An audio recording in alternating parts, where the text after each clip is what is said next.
View 360 में मौरूसी सियासत की तनकीद का सामना करने वाले बिलावल भुट्टो के सियासी करियर पर एक नज़र।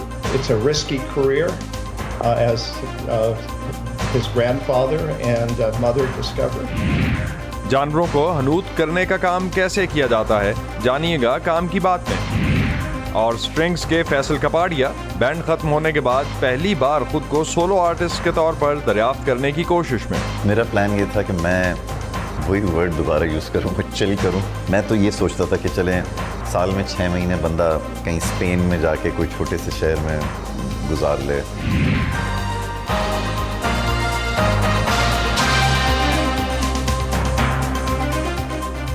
वॉइस ऑफ अमेरिका के वॉशिंगटन स्टूडियोज में आप सबको खुश आमदीद। आप देख रहे हैं प्रोग्राम व्यू 360 और मैं हूं असदुल्लाह खालिद।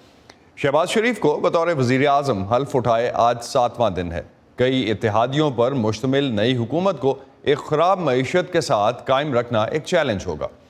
वज़ीर आज़म शहबाज शरीफ की काबीना की तश्कील के लिए इत्तेहादी जमातों में इत्तेफाक राय हो गया है, लेकिन अभी तक काबीना के नामों की मुकम्मल लिस्ट सामने नहीं आई।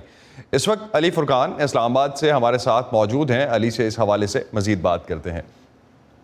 अली, मुख्तलिफ जमातों की जानिब से कुछ नाम तो सामने आए हैं। आज जो वज़रा हल्फ उठा रहे हैं उनमें कौन कौन शामिल है और किस पार्टी से कितने वज़रा जो हैं वो हल्फ उठाएंगे, अगर ये फाइनल हो गया है कि ये आज हल्फ ले रहे हैं तो? जी, अगरचे ये खुर्शीद शाह जो कि पीपल्स पार्टी के रहनुमा हैं, उन्होंने ये कहा है कि आज हल्फ बर्दारी की तकरीब होगी ईवान सदर में, लेकिन अभी कुछ देर पहले सरदार अख्तर मेंगल की जानिब से ये बयान सामने आया है कि उनकी जमात यानी BNP मेंगल जो है वो काबीना का हिस्सा नहीं बनेगी। और मरियम औरंगजेब से हमने बात की जो कि मुस्लिम लीग नून की तर्जुमान है, तो उन्होंने कहा कि इस हवाले से कुछ अभी मुशावरत बाकी है और कुछ देर में हतमी ऐलान जो है वो किया जाएगा। इस हवाले से तो ऐसा लग रहा है कि इख्तलाफात जो हैं, जो कि आपसी इख्तलाफात हैं इस नए इत्तेहाद के, तो वो अभी भी बरकरार हैं और उन्हीं यही वजूहात थी कि अब तक जो है वो ताख़ीर कि ये वजह बनी। जो फार्मूला अब तक सामने आया है उसके मुताबिक 14 वफाकी वजारतें जो है वो मुस्लिम लीग नून को मिलेंगी, 11 पीपल्स पार्टी को, 4 JUI को और 7 जो है वो दीगर जो छोटी जमातें हैं उनको दी जाएंगी। इनमें अहम अगर मैं जिक्र कर दूं आपको तो मुस्लिम लीग नून जो है वो खजाना के साथ साथ तवानाई, दिफा, इतलात की वजारतें जो है वो रखेगी। पीपल्स पार्टी खारजा अमूर, इंसानी हकूक, आबी वसाइल, मौसमियाती तब्दीली की वजारतें जो है वो लेगी। JUI मजहबी अमूर, हाउसिंग, मवासलात और डिप्टी स्पीकर भी अब तक की जो इतलात हैं उसके मुताबिक JUI को ही जाएगा। ये वो फार्मूला है जो सामने आया है, जिसका इजहार भी जो है वो मुख्तलिफ जमातों के रहनुमा कर चुके हैं, लेकिन हतमी तौर पे अभी तक ये तय नहीं हो पाया है कि कब काबीना जो है वो हल्फ उठाएगी। अली, वजारतों की तकसीम में इतना वक्त क्यों लगा है? क्योंकि मौजूदा हुकूमत और पहले की मुत्तहिदा अपोजिशन की जानिब से तो मुसलसल ये कहा जा रहा था कि उनके पास हुकूमती ढांचा तैयार है। बिल्कुल, ये दावा किया जाता रहा उस वक्त में जबकि अदम एतमाद की तहरीक पेश की गई थी। उस वक्त की मुत्तहिदा अपोजिशन जो कि अब की हुकूमत है, और शहबाज शरीफ ने जब अपनी पहली तकरीर की बतौर लीडर ऑफ द हाउस के ऐवान में, तो उन्होंने कहा कि पाकिस्तान स्पीड से हम आगे बढ़ेंगे और उसके मुताबिक एक हफ्ता जो है वो हो चुका है काबीना की तश्कील और ये सवालात जो हैं वो उठाए जा रहे हैं। बुनियादी तौर के ऊपर न सिर्फ काबीना की तश्कील जो है वो इन ताख़ीर की वजूहात है, बल्कि जो दीगर इससे आगे के दस्तूरी ओहदे हैं जिसमें डिप्टी स्पीकर का है, चेयरमैन सेनेट का है, डिप्टी चेयरमैन सेनेट का है और प्रेसिडेंसी का भी ओहदा जो है, ये वो ओहदे हैं जिनकी बुनियाद जो ज़्यादा इख्तलाफात या ताख़ीर की वजह बन रहे हैं। और हमने जब फैसल करीम कुंडी जो कि पीपल्स पार्टी के सेक्रेटरी इत्तलात हैं उनसे बात की, तो उन्होंने कहा कि उनकी जमात के ऊपर बहुत ज़्यादा दबाव पाया जाता है कि आसिफ अली जरदारी सदारत के उम्मीदवार बने, और हमें ये इत्तलात मिली कि मौलाना फजलुर रहमान भी इस के ख्वाहिशमंद हैं इसी मनसब के। और इस हवाले से न सिर्फ उन्होंने इजहार किया शहबाज शरीफ से मुलाकात करके, बल्कि लंदन में नवाज शरीफ से भी रब्ता किया और उनको भी कन्विंस करने की कोशिश की कि वो एक बेहतर उम्मीदवार जो है वो सदारत के लिए हो सकते हैं और इसी तरह से ये ताख़ीर की वजूहात जो है वो पैदा। तो अली, सदर आरिफ अलवी के मुआखज़े के लिए अपोजिशन की जानिब से कोई हिकमत अमली जिस पे काम हो रहा हो या जो चीज़ कुछ सामने आई हो, कोई खबर है आपके पास इस हवाले से? ये भी यकीनन कबल अज़ वक्त होगा। अभी तो जो सूरत हाल पैदा हुई है, अभी तो काबीना की तश्कील और काफ़ी सारे हमें लग रहा है कि आपसी इख्तलाफात हैं, तो ابھی مواخذے کی طرف جانا ایک مشکل اور بڑا ایکسرسائز ہے وہ، جس کی طرف جو ہے وہ اپوزیشن کو اگر جاتی ہے تو اس میں ان کو 2/3 دونوں ایوانوں میں جو ہے وہ پیدا کرنے ہوں گے. لیکن اس کے علاوہ صوبائی اسمبلی سے قرارداد منظور کروا کے بھی وہ صدر عارف الوی کے اوپر دباؤ ڈال سکتے ہیں. عارف الوی نے حلف نہیں لیا تھا شہباز شریف سے، اور امکان کیا جا رہا ہے کہ وہ ابھی کابینہ سے بھی شاید حلف نہیں لیں گے، اور صادق سنجرانی جو کہ قائم مقام صدر بنیں گے وہ حلف لیں گے. یہ ہمیں اطلاعات ملی ہے کہ عارف الوی نے یہ پیشکش کی ہے کہ اگر ان کو کہا جائے گا یا اس قسم کی صورتحال پیدا ہوتی ہے تو غالباً وہ مستعفی ہو سکتے ہیں. لیکن اپوزیشن کی طرف سے جو متحدہ اپوزیشن ہے اس بہت زیادہ واضح اس حوالے سے صورتحال ان کے سامنے نہیں آئی. بہت شکریہ علی فرقان اس حوالے سے ہمیں اپڈیٹ کرنے کا. اسلام آباد میں جو اس وقت چل رہا ہے وزارتوں کے حوالے سے، کابینہ کے حوالے سے، اس پہ آپ ہمیں اپڈیٹ کر رہے تھے. کابینہ میں کئی اہم وزارتوں کے لیے شروع سے ہی تجویز کیے گئے ناموں میں بلاول بھٹو زرداری کا نام بھی شامل ہے، جن کا نام وزیر خارجہ کے لیے تجویز کیا گیا ہے. ان کے سیاسی مخالفین اور ناقدین کی ان پر سب سے بڑی تنقید شاید ان کا ایک سیاسی خاندان کا وارث ہونے اور موروثی سیاست کے حوالے سے ہے.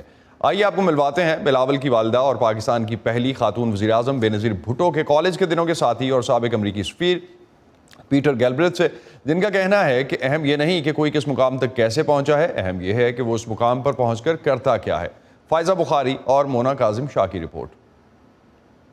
میں پورا پاکستان کو اور آپ سب کو مبارکباد دینا چاہوں گا. پاکستان کی پہلی خاتون وزیر اعظم بے نظیر بھٹو کی پہلی اولاد بلاول بھٹو زرداری 21 ستمبر 1988 کو پیدا ہوئے. ان کی پرورش پاکستان اور دبئی میں ہوئی. اپنی والدہ اور نانا ذوالفقار علی بھٹو کے نقش قدم پر چلتے ہوئے بلاول نے بھی اعلیٰ تعلیم برطانیہ کی آکسفورڈ یونیورسٹی سے حاصل کی. 27 دسمبر 2007 کو بے نظیر بھٹو کے قتل کے 3 دن بعد پیپلز پارٹی کے نئے چیئرپرسن کی ذمہ داری اس وقت یونیورسٹی میں زیر تعلیم 19 سالہ بلاول بھٹو زرداری کے کاندھوں پر آئی. اگرچہ یہ ذمہ داری بڑی حد تک ان کے والد آصف زرداری نے اٹھائی، جو 2008 میں ملک کے صدر بھی بنے. 2018 کے عام انتخابات میں اپنی جماعت کی قیادت بلاول بھٹو زرداری کا پہلا بڑا سیاسی امتحان تھا.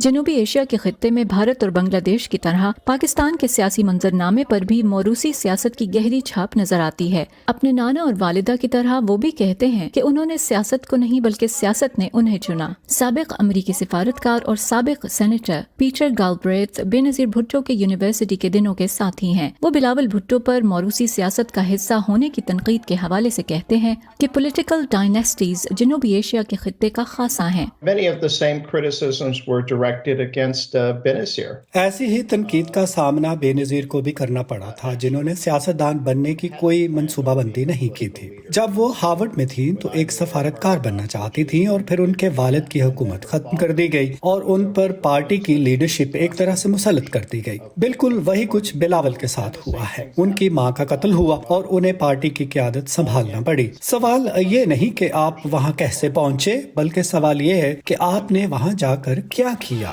پیٹر گیلبریتھ کہتے ہیں کہ بلاول کا ایک سیاسی خاندان سے تعلق ان کے سیاسی کیریئر کی کامیابی کے لیے فائدہ مند بھی ہو سکتا ہے اور نقصان دہ بھی. اگر وہ بے نظیر بھٹو کے بیٹے نہ ہوتے، بے نظیر اور آصف کے، تو ظاہر ہے وہ پاکستان پیپلز پارٹی کے لیڈر نہ ہوتے. دوسری جانب ان سے بہت زیادہ توقعات وابستہ ہیں. ہو سکتا ہے وہ ایک مختلف قسم کی زندگی کو ترجیح دیتے، لیکن آپ جانتے ہیں کہ یہ ایک خطرناک کیریئر ہے، جیسا کہ ان کے نانا اور ماں کو پتہ چلا. یہ ایک چیلنجنگ وقت ہے ان کے لیے، اور اس کا انحصار ان کی کارکردگی پر ہوگا.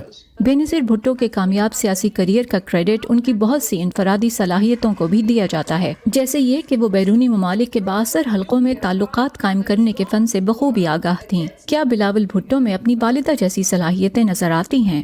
Many of the same traits and many differences. بہت سی ایک جیسی خاصیتیں اور بہت سے فرق بھی ہیں. دونوں نے ہی جب عہدہ سنبھالا تو بہت نوجوان تھے. جب وہ وزیر اعظم بنی تو 35 سال کی تھیں، اور اگر بلاول وزیر خارجہ بن جاتے ہیں تو 34 سال کے ہوں گے. میں ان سے جب ملا تو بلاول صرف 4 ہفتوں کے تھے، لیکن انہیں یاد نہیں ہوگا. بے نظیر کی 1988 کے انتخابات جیتنے سے فوری پہلے وہ انتہائی بلند حوصلے اور جرأت کی مالک تھیں، جس نے انہیں کئی سالوں کی سخت قید برداشت کرنے میں مدد دی. ان کا عزم بہت بلند تھا اور حصے مزاح رکھتی تھی. بلاول نے قید تو نہیں کاٹی، लेकिन वो काफ़ी पुरअज़्म नजर आते हैं। बाइडन इंतजामिया की पाकिस्तान के साथ सर्द महरी कोई ढकी छुपी बात नहीं। ऐसे में बतौर पाकिस्तानी वजीर खारिजा अमरीका पाकिस्तान ताल्लुकात बिलावल की सियासी फहम के लिए कड़ा इम्तिहान हो सकते हैं। नाक़िदीन कहते हैं कि सियासत के अलावा उन्हें किसी और शोबे में काम करने का तजुर्बा नहीं। वो उनके नातजुर्बाकार होने और पार्टी के अंदर ज्यादा तजुर्बा और सियासी बसीरत रखने वाले रहनुमाओं की जानिब इशारा करते हैं।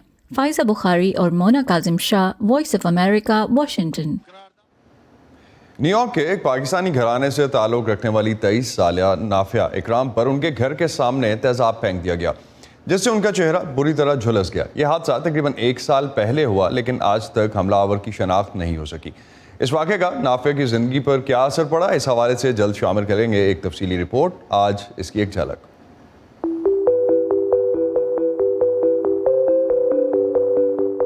Something was dashed in my face. वो मेरे चेहरे पर कुछ फेंक कर भाग गए और मैंने अपनी आंखें बीच ली। जब मैंने आंखें खोली तो वो जा चुके थे।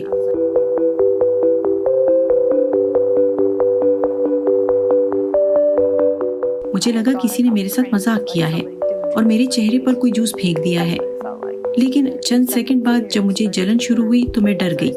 मुझे राइट वे समझ आ गया, इसलिए कि उसके शोल्डर से ब्लीडिंग हो रही थी। तो मैंने कहा तेरे ऊपर तो किसी ने तेजाब डाल दिया है।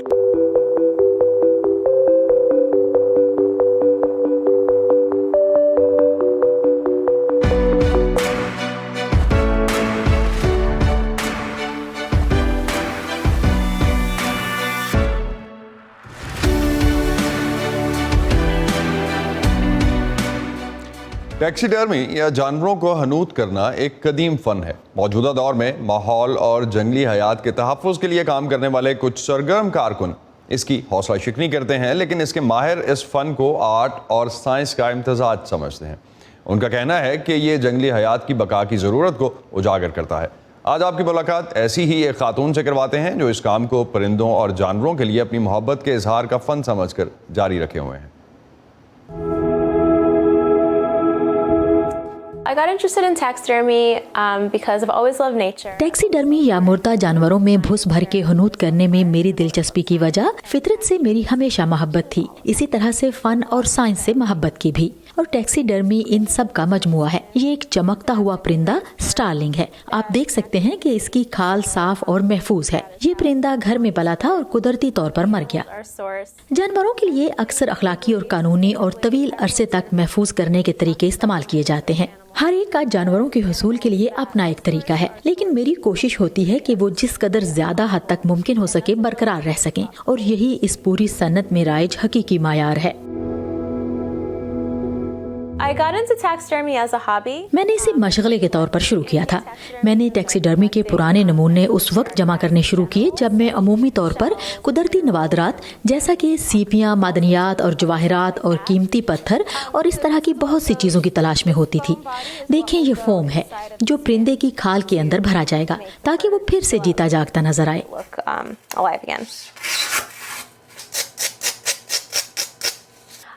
मैं ज्यादातर परिंदों और छोटे दूध पिलाने वाले जानवरों पर काम करती हूँ। मुझे इस नन्ही मुन्नी मखलूक पर काम करना अच्छा लगता है जिसे अमूमन नजरअंदाज कर दिया जाता है। लोगों को अक्सर जानवरों को हनूत करते हुए छोटे जानवरों का ख्याल नहीं आता। लोग अमूमन छोटे परिंदों के बारे में नहीं सोचते, लेकिन मुझे इनसे इंतहाई मोहब्बत है। वो ऐसे जानदार हैं जो मेरे लिए पुरकशिश हैं, बहुत ही शानदार हैं और इनकी खूबसूरती आपको हैरान कर देती है। मुझे इस काम में सबसे अच्छी बात ये लगती है कि इससे मिलने वाली खुशी कभी कम नहीं होती और कुदरत के अजायबात आपको हैरान करने के साथ लुत्फ भी देते हैं। हर मर्तबा जब आप फितरत के करीब होते हैं आप कुछ नया देखते हैं, और टैक्सीडर्मी एक ऐसा हैरत अंगेज हुनर है जो परिंदों को दोबारा जैसे जिंदा कर देता है। ये कहानी सुनाने वाला हैरान कुन हुनर है। मैं एक जानवर की कहानी सुना सकती हूँ और कोई इसके करीब जाकर इसे देख सकता है और कुछ ऐसा देख और महसूस कर सकता है जो उस वक्त मुमकिन नहीं होता जब वो जानवर जिंदा था, क्योंकि हमें जंगली हयात से फासला रखना चाहिए।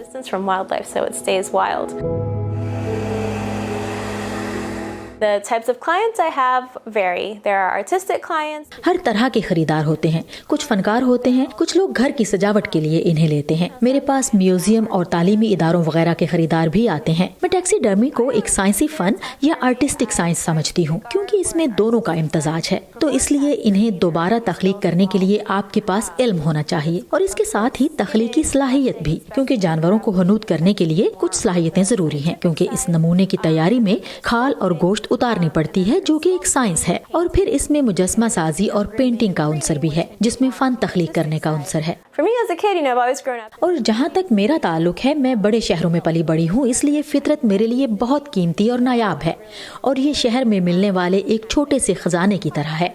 मुझे पार्क और साहिलों पर वक्त गुजारना बहुत ही पसंद है। Version of nature. There is a lot we can learn through old taxidermy pieces because मेरे ख्याल में हम टैक्सीडर्मी के फन के पुराने नमूनों से बहुत कुछ सीख सकते हैं, क्योंकि जब हम तारीखी चीज़ों और इनके बारे में सोचते हैं तो इसके साथ ही हम मुजस्मों, किसी आले या इसी तरह की चीज़ के बारे में सोचते हैं। लेकिन टैक्सीडर्मी इससे ज़्यादा कुछ है। ये एक जानवर को मुजस्सम करती है, ये एक जिंदगी और फनपारे को शक्ल देती है और इसी तरह इस जानवर को महफूज करने वाले के जज्बे को भी। और इसके साथ ही आप एक तरह से इंसान और हैवान के रिश्ते को भी मुजस्सम कर रहे होते हैं। टैक्सीडर्मी का सबसे अहम काम उन जानवरों को महफूज करना है जो नापैद हो गए हैं। किसी ऐसे परिंदे को रूबरू देखना जिसकी नस्ल मादूम हो चुकी हो, जिसमें सनसनी पैदा कर देता है, और ये हमें याद दहानी कराता है कि हमें अपने कुराए अर्ज का ख्याल करना चाहिए। तो अब मैं इस परिंदे को महफूज करने के छोटे छोटे आखिरी इख्तितामी मराहिल में हूँ। तो अब मैं इसकी आंखों में पिन्ने लगा रही हूँ। मैं ये यकीनी बनाना चाहती हूँ कि मैं पपोटों को सही शक्ल दे सकूँ। मैं इन्हें खूबसूरत शक्ल देने के लिए एक पिन का इस्तेमाल कर रही हूँ। टैक्सीडर्मी लोगों को छू लेती है, चाहे ये घर की सजावट की शय हो या इनसे मिलती जुलती कोई चीज। Really nice. Taxidermy through whether और वो एक लम्हे को सकते में रह जाएंगे, वो इसकी खूबसूरती की तफसील में खो जाएंगे और वो इन्हें फितरत के तहफ़्फ़ुज़ के जज्बे की तरफ ले जाएगा। क्योंकि एक मर्तबा जब आप किसी चीज के करीब आते हैं तो आप इसकी परवाह करते हैं, और जब आप परवाह करते हैं तो इस चीज को महफूज करना चाहते हैं, और मेरे ख्याल में यही इसका खूबसूरत इख्तिताम है। wonderful thing about taxidermy. Sadia Zibran Jha, voice of America, Washington.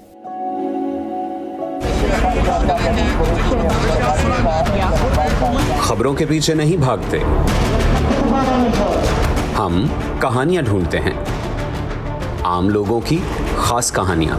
मैं कोई उनसे अलग मखलूक तो ना थी, तो क्यों ना मैं एक ऐसा काम करूं कि जिसमें मैं महारत हासिल करूं, और वो नेकी क्या हो, जो छोटी छोटी कोशिशों से बदल रहे हैं बेशुमार जिंदगियां। मुझे जब भी जरूरत हुई मुझे इन्होंने माशाल्लाह कर्जा दिया और मेरा कारोबार बहुत अच्छा चला। ला रहे हैं अपने इर्द गिर्द बड़ी तब्दीलियां। अक्सर जो यहाँ बच्चे हैं ना, वो भीख मांगने वाले बच्चे हैं, और जब ये बच्चे स्कूल में आए तो बहुत सारे बच्चे खुश हो रहे थे। आज वहीं और यहाँ बेहिचक अपने प्लांटों पर, मतलब अपने गोट के प्लांट पर आती हैं, पानी भरती है। हम जाते हैं खबरों से आगे। मैं हूँ नीलोफर मुगल, समन खान, सादिया ज़िब्रान झा, उमर फारूक, चित्राडार, गीती आरानी, मुर्तज़ा ज़हरी। 360 में आप सबको खुशामदीद। हम हैं वॉइस ऑफ अमेरिका।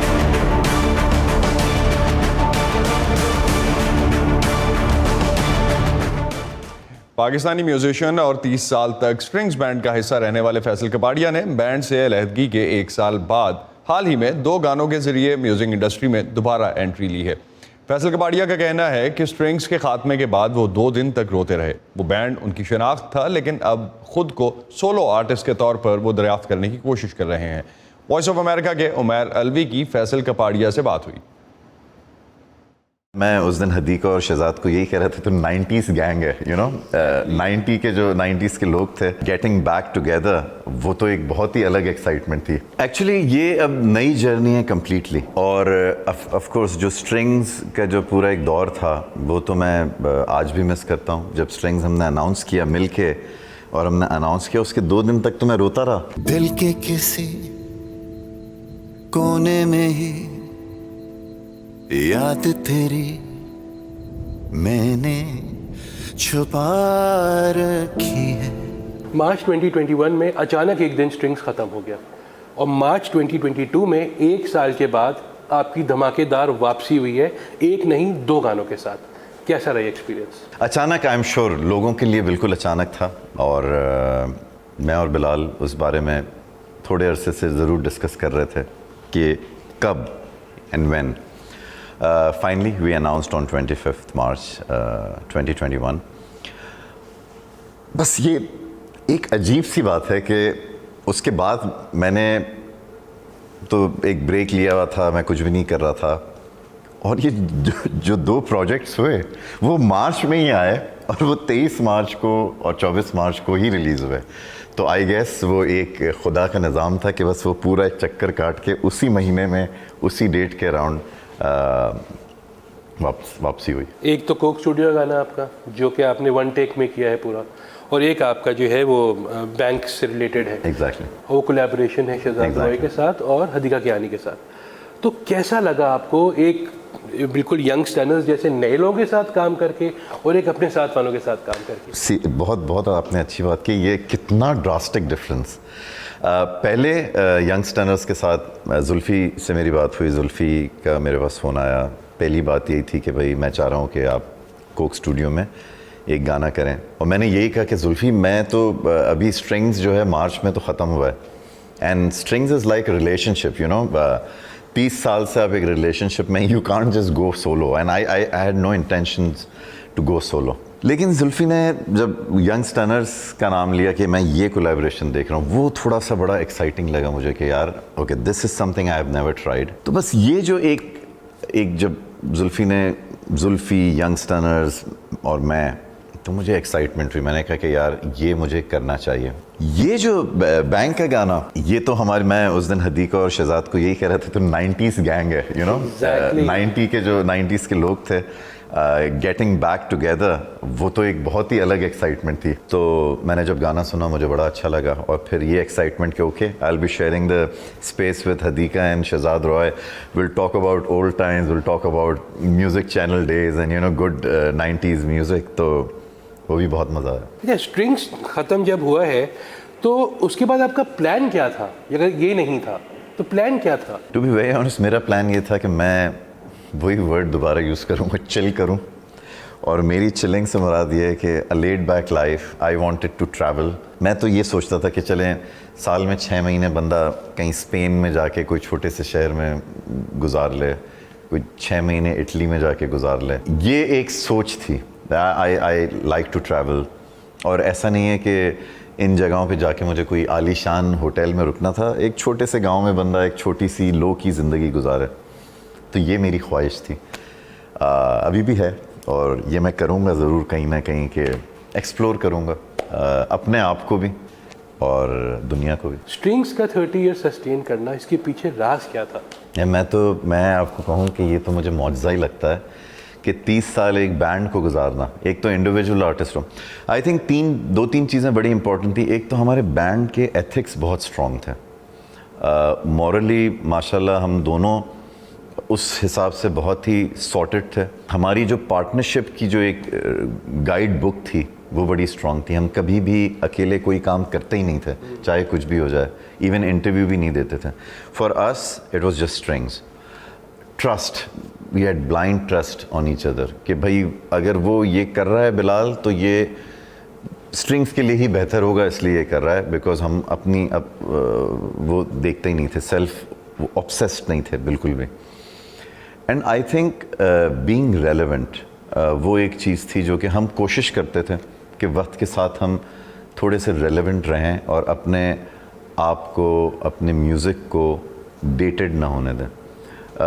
जिसमें अगेन आपकी कोशिश होती है जितना आप कर सकें. इसी पर ख़त्म करते हैं आज का व्यू 360. स्टे सेफ, और पाकिस्तान और खित्ते समेत दुनिया भर की अहम खबरों और दिलचस्प मालूमात के लिए आप आ सकते हैं हमारी वेबसाइट urduvoa.com पर. ये सारा कंटेंट आपको मिलेगा हमारे सोशल मीडिया प्लेटफॉर्म्स पर भी. facebook.com/VOA Urdu, यूट्यूब पर हमारा चैनल है VOA उर्दू के नाम से, और ट्विटर इंस्टाग्राम पर हमारा हैंडल है @urduvoa. अब तक के लिए इतना ही. असदुल्लाह खालिद को इजाज़त दीजिए. खुदा हाफिज़.